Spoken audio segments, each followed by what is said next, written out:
এবারের ঈদে দীর্ঘ ছুটি হলেও অর্থনৈতিক কার্যক্রমে কোনো স্থবিরতা আসবে না বলে জানিয়েছেন অর্থ উপদেষ্টা ডক্টর সালেউদ্দিন আহমেদ।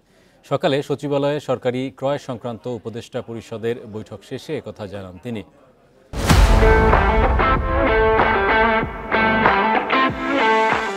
অর্থ উপদেষ্টা বলেন, ছুটি থাকলেও বেশিরভাগ উপদেষ্টা ঢাকায় থাকবেন। প্রয়োজনে ছুটিতে যাওয়া কর্মকর্তা কর্মচারীদের সাথে অনলাইনে কাজ অব্যাহত রাখা হবে।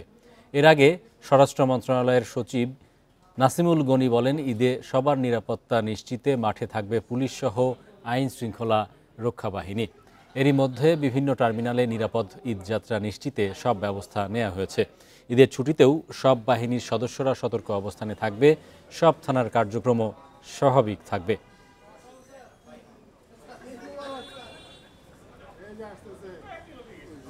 আমরা সবাই ঢাকা থাকবো দু একজন ছাড়া।